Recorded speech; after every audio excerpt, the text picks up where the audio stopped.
With me today is Anna Savoya. Anna, how are you? Good, thank you. Sailing Happy through the to be here. folks. And our guest today is Jim Grainger, coming at us from New Mexico. Hello, Hey, Jim, everyone. how are you doing?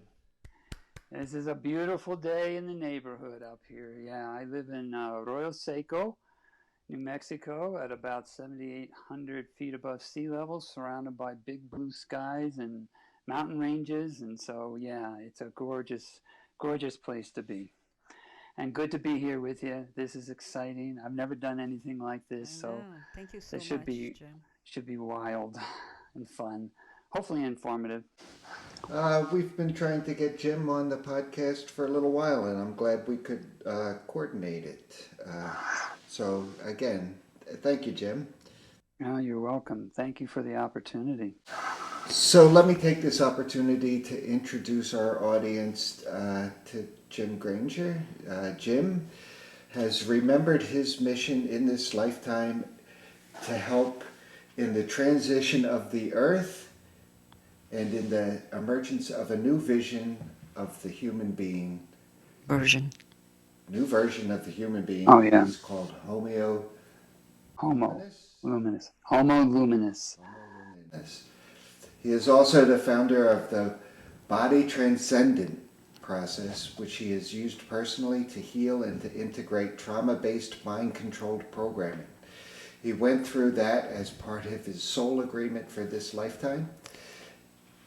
His present focus is dismantling the false light matrix, which I hope we get to talk about, which is the mind control and domination overlay of the natural universe. Jim has remembered that he is one of the architects of the matrix and is thus well suited in helping to bring it to completion for its purpose here. Jim, that's a lot of responsibility, I must say.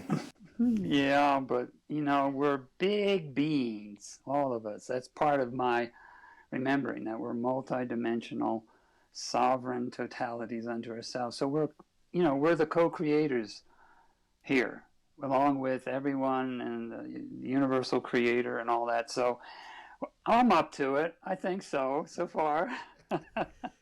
Well, if we are creating this universe, I must say, since the beginning of the year, there has been a whole lot of trauma taking place on the earth. You have the coronavirus stuff going on. You have the unveiling of what is commonly referred to as the deep state. You got riots going on all across the United States right now. And is this part of the false light matrix and part of the trauma-based control? Yeah, it is. So probably what would be helpful, like we were talking, that to set a framework, a context and some terms, because a lot of the things I'm going to talk about, most people have no reference point. And so in order for this to be more experiential and not just concept and not just ideologue or belief systems, I really would like to share with your audience a few things, and then we can address that question, and it will make more sense when they have a frame of reference, which I like to call the context of things. Yeah. So, for instance, one thing that comes out of the Body Transcendent work that I invite your audience to actually participate in is what we call the felt sense. And the felt sense is a combination of body sensations, emotional responses, mental thoughts and beliefs, and your core awareness, the authentic self, the heart soul essence from who we are before we come into any kind of expression form. And the idea is that whatever thoughts or feelings, or you hear something I may be saying, I encourage your audience to sense what's going on in your body. What does that feel like as a sensation if I talk about a false light matrix, or we talk about heart, soul, essence? What do you see if you resonate with that, so that you're not just hearing it from up here and running it through your filters and your ideologies and your belief systems. That's just head stuff. We want this to be connected to the heart, to your gut, to your whole being intelligence. And then that elicits what I call your truth sense. It gives you a sense of, yes, this rings truthfully for me, not just I can say I believe this is true or I say this is false. We don't want to just stay in a polarized context. That's what creates trauma, is high polarization or high duality, high contrast, that's in opposition. Heart Soul Essence is inclusive, it's transformative, it's clarity. It's where you feel a knowingness that says, wow, maybe I don't understand this, but somehow it feels right inside, and it's empowering. So when the truth sense is operational, you feel this. You have a knowingness. You have a sense of wholeness. You have a sense of rightness. It's not polarized at all. It's very unified. It's very integrated. So see if you can experience what we're going to share in that context. At least include your body sensations. Include what you're sensing in your core of your being. And a lot more will make sense than if you try to just figure it out through the head. It just doesn't go there. So intuition is important? Yeah, because intuition, though it's more of a mental thing, it's grounded in the heart soul essence. It's that sense of aha, or you get a feeling. The heart feels through what's going on. You sense it. You resonate or you don't. Something in you says yes, or it may say no. I just not on the same page. But it's not a conceptual understanding. That's what we call the booby prize, is understanding. But knowing this from heart, soul, essence, from the authentic self, from the heart of hearts, is how I operate. That's how I've gotten a lot of what I'm saying. Do you think actually that fear might interfere with that? Fear? Or Well, you can still... yeah. Well, it does, because when you go into fear, you're not coming from your truth. Fear comes out of disconnected mind. It's where you get dissociated from something, or you just have too much of a fixed idea about something, and you're not listening from the truth of your being that can then guide you. This is my guidance system, my truth sense, because the truth always feels right and good. I call that yummy. And when you're in something that has judgment, fear, anger, just ideological perspectives, that oftentimes feels gummy in the body because it's fear-based, or it's anger-based, or it shuts you down, that kind of thing. So, yeah. So what you see around with the COVID and a lot of other things is a lot of fear, because people have been programmed to be up in here, and they're not living from an integrated heart soul essence that can say, hey, they're saying this, that, oh, you gotta, this is very contagious, da, da, da. But then what's your truth tell you? And that's how we guide ourselves through our life experiences, rather than trying to figure it out. So that's one frame of reference. And what I also want to bring in, which is going to be essential, is that the natural universe that our heart soul essence comes from. We come from this sense of awareness and into human form, or other forms of life.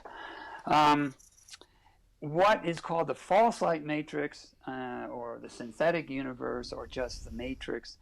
And these terms, I want to give credit to George Kavassilis, who has been a mentor for me, because this is what he has experienced, and a lot of my life has paralleled what he teaches. So I have a lot of resonance and respect.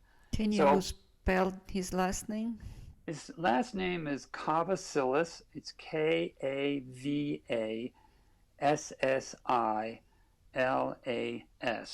He's Australian, actually, but that's a Greek name. His background, his heritage is Greek. What's the easiest way to find him on? Yeah, his is look up We Are Infinite .love, Love, is his website. Highly recommend it, because he's onto this more than anybody else I know, from a really authentic, truth-based perspective. So what we call the false light matrix is there is an overlay that was created a long time ago to be a catalyst and a challenge to all souls who are incarnated into this universe to play out this polarity game of opposites, and then use that in a context that creates division and creates mind control, manipulation, dissociation through trauma from your wholeness. It's part of the plan. And the whole idea is that by going through all of that, we are now at the stage of experience in the history of this planet, particularly, and this solar system, that it's transitioning into the synthesis of all of that opposition, into the integration of it, and the transcendence or the transmutation of polarity into an integrated unity. So that's what Homo Luminous means to me, is an embodied, meaning we're embodying the heart soul essence. You're not living out of the body. It's about bringing everything here, embodying that so that the whole universe is accessible from within our own being. And so that's we're calling the natural timeline, or a natural evolutionary pathway. There's two others: transhumanism, which is cyborg, which is using external technology to augment humankind. Elon Musk is a very major player in that. And then there's the ascension timeline, which is also, all those two are part of the matrix as well, from my experience, because I've been in all of those. So I'm looking for the Homo Luminous, which is the natural. So all of the technological, external technologies, we have the ability to generate and do ourselves. And that's what I'm evolving into. And that's what my life has been healing my own mind control trauma of various kinds, so that I can function here as a whole, integrated, embodied, sovereign being, which I'm calling Homo Luminous, which is actually Peruvian. It's not my term. But other people have used things like Homo Spiritus, Homo Universalis.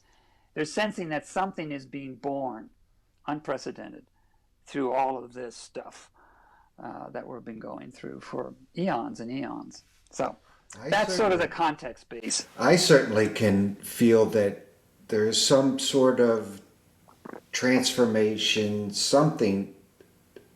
And you said go with your gut. So my gut makes me feel like, yes, something is happening here. Yeah. And it looks like on the surface that, if you notice, there's always some terrorist or terror of the week. Now it's the COVID-19 because it's a worldwide psychological operation, and what we call psyops and Plus, mind they control. can get everybody at once too. Yeah, you can put it under that umbrella, and everybody has to abide by it. But if it wasn't that, then it's North Korea. Before then, it's the Taliban, or it's ISIS, or whatever. Pick your terrorism of the week, something Climate that change. is climate change. Anything. Now, what does it generate? It generates fear, concern, right? People get afraid. And what folks don't realize is in the context of the false light matrix, because it's not based on fully on the truth, It has some truth in it. It has to, because it's nested within the natural universe. It's born out of that. But it has to have life force to operate. Does that make sense? Yes, it Everything does. has to have some kind of energy to live. So the beings that are part of the false light matrix, and I've been inside that myself, most of us have in different roles, relies on life force to motor it, to fuel it, particularly human life force. And a very simple example, most people here have probably been what we call psychic vampirism, where someone you've talked to and you're feeling really good and they're feeling upset and they start complaining, and by the end you have a headache, you're feeling wiped out, they're feeling great. What did they just do? They just fed on your energy Right. because they can't Right. generate their own truth. We call that loosh. Loosh is the word that is given for how humans are constantly generating loosh that the feeders use to keep their game going. So that's another part of how to integrate so that you're not food for the feeders, the controllers, the other beings on the other dimensions that live off this stuff. And fear is their food. It's one of their primary delicacies. So at some point, what you were saying, things are going to come to a head, right? We either move forward or the psychic vampires that run things just what? Keep Okay. dominating? Yeah. No, well, see, this is the thing of you got to go deeper and broader. What I've realized, and this is not a belief, this is how I live. It's a truth that I have proven to myself over and over again for most of my adult life as I've gone through my healing. And that is everything, if you know that you are a sovereign totality unto yourself, I am not the brood of some god, okay? That's the religious thing. The prime creator of this universe does not require worship and things like that. And we can go into that part at some point. The point is that everything's done by soul agreement. At the soul level, we are total authorities of whatever our experience, our reality is. And we know what we're doing there. You don't know it by the mind. That's part of the forgetting. But at the soul level, you know who you are. You know what your capacities are. And there is no experience that can happen to you without your permission. So there is no victimizers. That's a polarity concept. So everybody at the soul level says, oh, I want to incarnate on this earth and experience this classroom, this curriculum of mind control, and et cetera, et cetera. So if that's the case, then nothing is happening by random chance here. No one has power over anyone else except by agreement to make it look that way. Much like you go to the movies and the characters play out the villains and the characters play out the victims, yeah? But they're just actors choosing. So when I incarnated onto this plane, I agreed to something. Everything. I agreed Yeah. to everything. You Now, agreed to everything. Or you couldn't be here. am I allowed to change it, or is the Absolutely. goal Yeah. to recognize what you agreed to and then fulfill that agreement? Yes, right. Right. So if you want to, like, there's another term, there are no victims or victimizers, just volunteers at the soul level. I'm not saying the child and the person, the incarnational construct, your personality. You don't choose to go through trauma. I didn't choose to go through the trauma I went through in the womb and then the mind control torture I went through. I didn't do that on a personal level. I chose that at the soul level because it gave me the experiences I needed to generate who I'm becoming now. It's like anything. If you want to know the taste of the apple, you've got to eat the apple, right? It's got to be an experience. It can't just be a belief. And beliefs are part of our experience, but soul learns by experiencing and by being it. All right, we become that. So we are incredible, multidimensional, self-generating, self-directing, self-validating beings who have taken on the character of a human being that has forgotten and has been traumatized and it doesn't remember who we are, has levels of amnesia, right? To play out what that's like. And then, like you say, at some point, you start evolving, maturing, reaching a stage of your life journey that says, wait, there's something more, something wrong with the matrix here, right? Something else is going on. And then the seeking stage starts. You start inquiring, you start reading, you start asking questions. Who am I? What am I doing here? Is this really all there is? Is that it? Am I always going to be the victim of a bully or of a dominating partner or in the culture I'm in, da da da da da. And the answer is, well, at some point, no, you're not going to abide by that. You are going to wake up to your soul agreement. You are going to remember. And when you remember, then you have the freedom to either continue the pattern or your agreements or you don't. You change them. Well, I would imagine that if you could remember the agreement, right, Yes. that would eliminate a lot of fear too. Totally. Even if you don't reach those agreements or whatever, it's going to eliminate a whole. You don't have to live in fear because I've done this, I agreed to this, or whatever.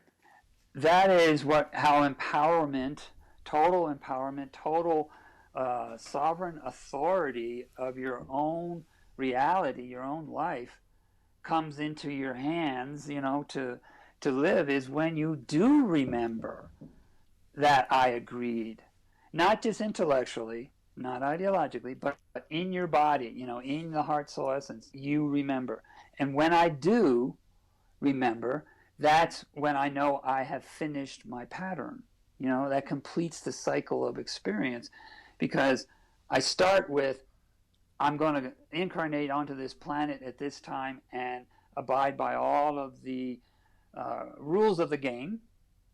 And I'm going to go through all these experiences that include, trauma of certain kinds and et cetera, et cetera.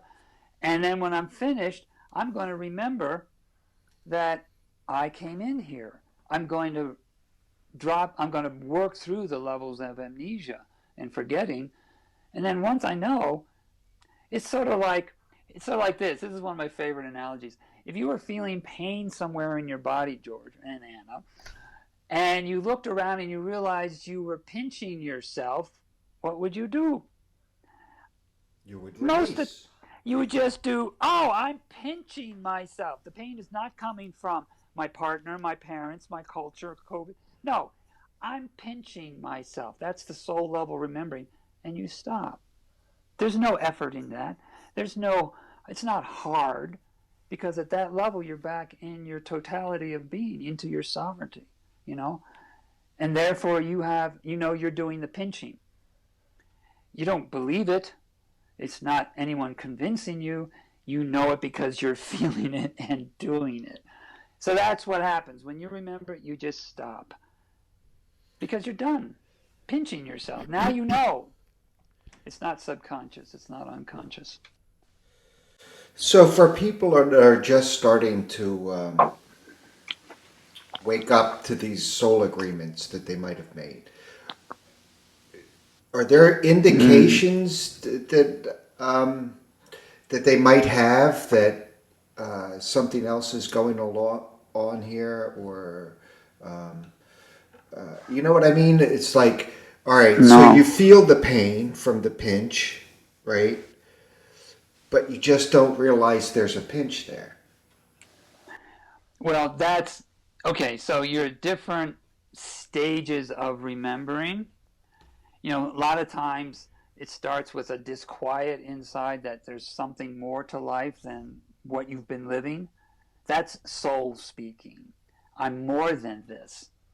I don't know who I am, maybe, or what, but you get that urge, or you have a discomfort or disquieting.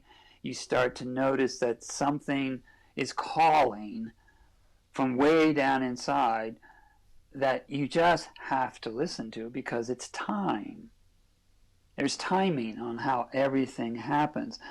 So as that occurs, as a person starts to awaken and they go into the searching mode, like what's life all about, who am I, etc., etc., yeah, then that remembering starts to increase, because then you start actually having the clarity, the soul knowingness, skills, opportunities, podcasts maybe show up that just all of a sudden go click, and something in you goes, God, that's what I've been looking like for all my life.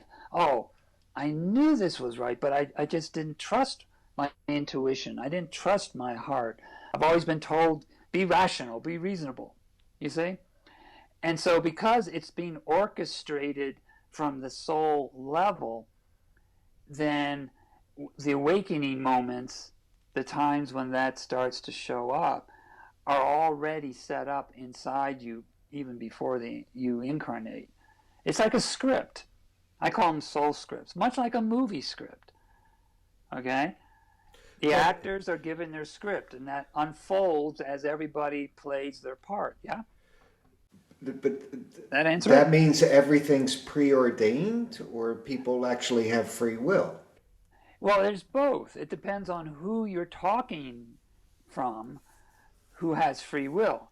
It looks like you have free will at the personality level, but not really, because you're not really co-creating consciously, deliberately, and right away. It's not that obvious. But the free will comes the more and more you wake up into heart, soul, essence, the I am, the authentic self. The more you can live from there, then there is more conscious relationship with life, and that exchange is way more dynamic and unscripted in the way that we're playing out a character in a movie role. So it's a tough one to call, because it's not, and until you know what it's like to be generating from the unprecedented, generating from the mystery of your being, and having that emerge, having your nature, your true nature, emerge into this realm. Most people, if you notice, are pretty robotic. They work at a subconscious, habitual self-images, pretty patterned reactions. That's why we call them knee-jerk reactions, right? Boom. So if you really look at your life, if people are being honest, look how much you're really consciously responding to a situation, and how much are you reacting. Well, I know for myself, boy, there are some things that just trigger me. I get very Right. defensive, very, Right. very defensive if somebody like blames me for something that I know I didn't do. Boy, that just I get so defensive, as opposed to just letting it roll off Right. the back of me. So those are our wounds, and they're subconscious, because if you react and you get really angry, right?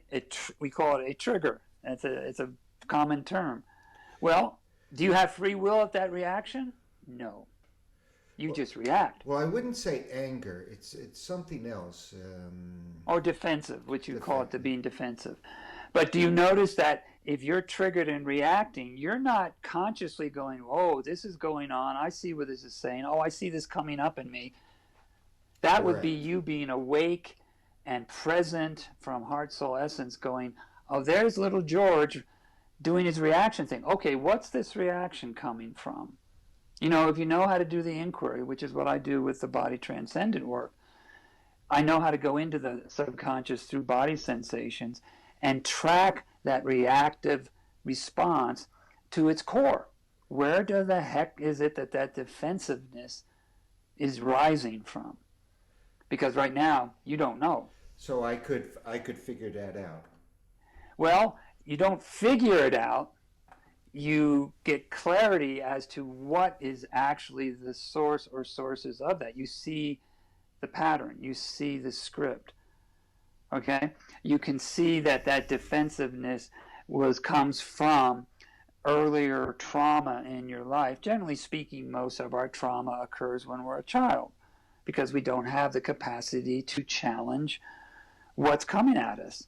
We don't have that skill. You're not capable. All you know is that you're hurting and it comes from mom or dad or from the neighbor or somebody, right? It just imprints you, it just impacts you, and you create a response. You create a belief around it, or you create a defensiveness because I don't want to get hurt again. But if you get to that aspect of yourself that is where that came from, then you're coming at it from Big George, grown-up George, who can then go in and help heal that trauma. And I'll give you a very quick example because this one happened very quickly. This woman came in years ago. She came in with anxiety.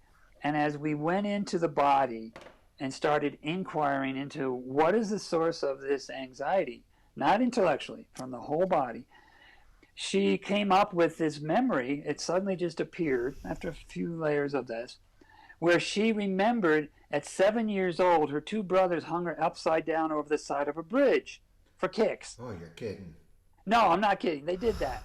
And that's why she had the fear, and family was part of her, we call them the handles, the explanation.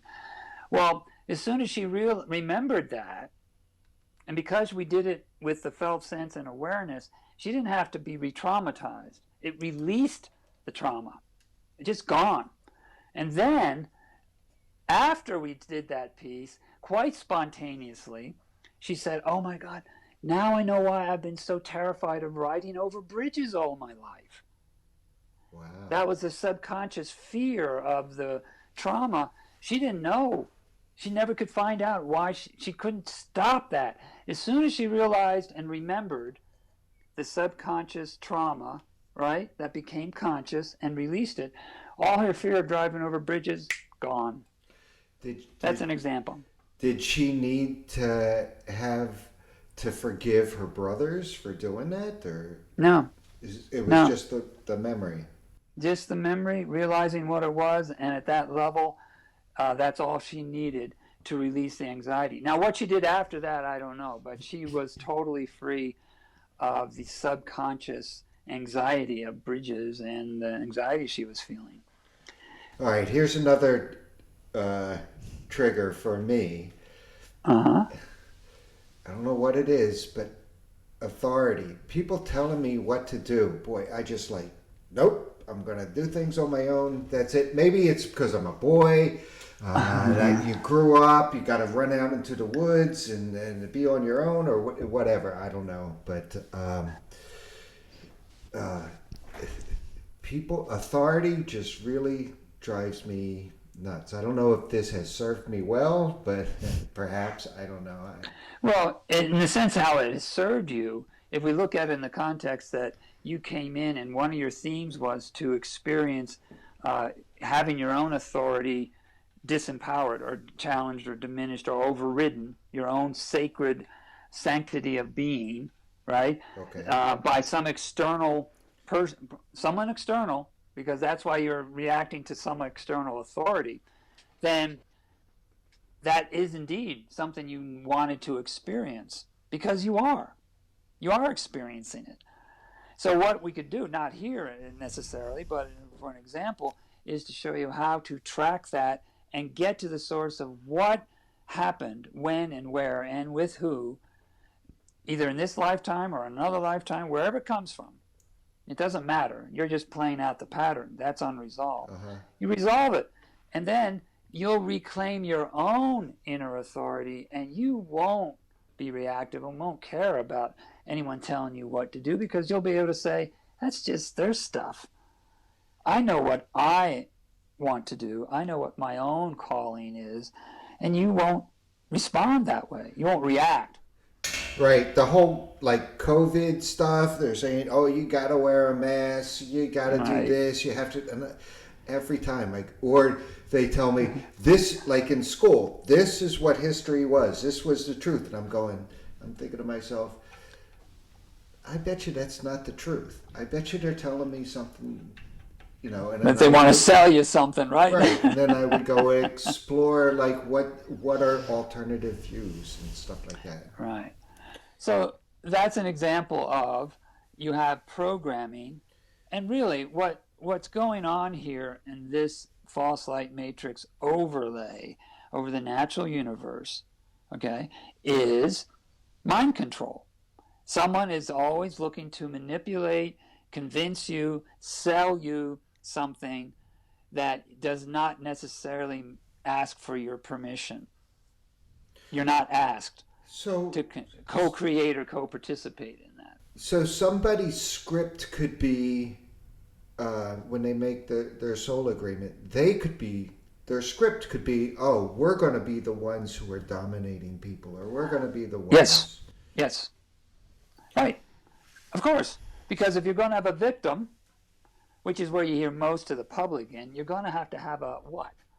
A victimizer, a controller, a dominator, a trigger, a catalyst. We have to have that role. We need each other in those ways. You cannot have a victimizer without what? A victim, right? There are two sides of the same coin in a polarity-based, light-based universe, which this one is. That's what gives you the contrast and diversity here. It's the duality. That's the whole point of being alive. Yeah, it's a world or a universe of contrast. Now, contrast doesn't have to be traumatizing, but within the context of mind control, all right. And mind control isn't just what we're calling trauma-based mind control programming, not that level of it. It's that, but it's also people trying to convince you to think a certain way, to say this is what you have to do. It's for your best good. I know better. Not, hey, let's be co-creators here. Let's be equals, and let's see what would be the best thing for all of us, which is oftentimes called the win-win solution, rather than a win-lose solution, which is polarity, which is duality. Well, when you were talking about duality in the beginning, the image that came to my mind, because you said, we have to conclude all this karma to move to the next level. I was thinking like a whirlpool, because the whirlpool starts with everybody so far apart, but then eventually everything just comes together.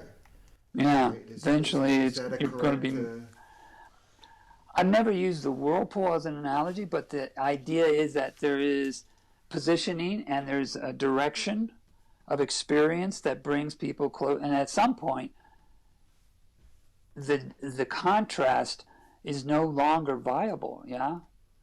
At some point there's a part of us that says, why can't we all get along here? Why can't we be equals?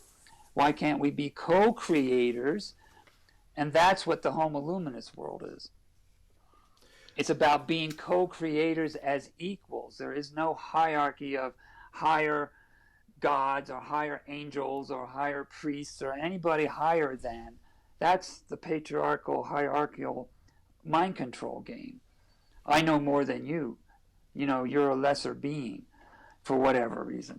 That's how you experience mind control, and that's how you experience the contrast of victim-victimizer. So right? Perpetrator-perpetrator. I remember more than you. I'm not better than you. Yeah, you could be at different stages of remembering, but essentially we're all creator beings who have agreed to come together and play out these roles, these expressions, these incarnations. In this case, the three of us in human form. There's other life forms that do the same thing, but in a different way, and play different roles, just like going to the movies, right? Going to the movies is very similar. It's a great analogy as to what a soul coming into a lifetime is. you pay your ticket, you get to watch the show. And you watch the show, right? And why we go to the movies? Better be believable. Yeah, isn't that something?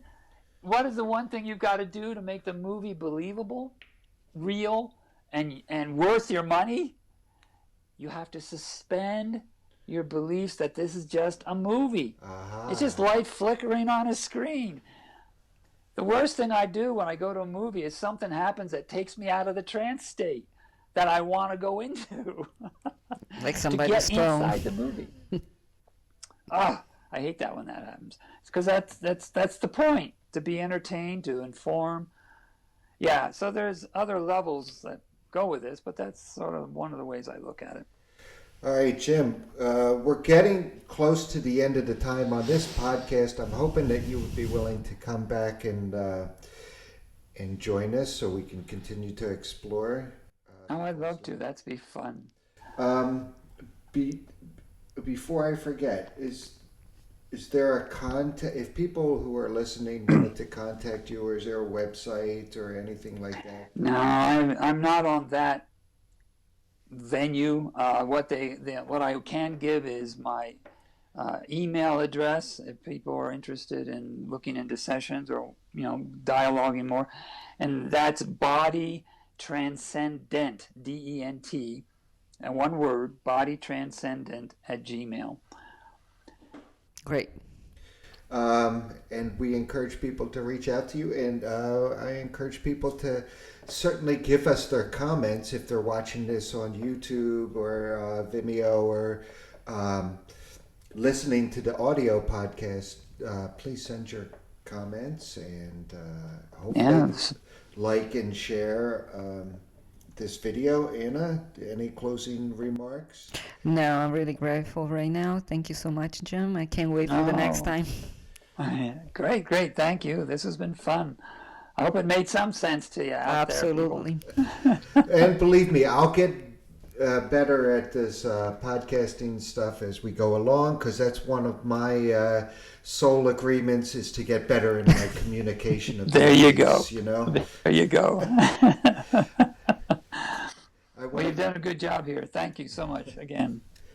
I want to thank everybody for listening today, and join us again next week when we bring you another. And we'll be back with Michelle again. I know Michelle has lots to say, but we'll be back with Jim hopefully soon, and talk to you soon. Bye, folks. Ta-ta for now. Bye-bye. Blessings.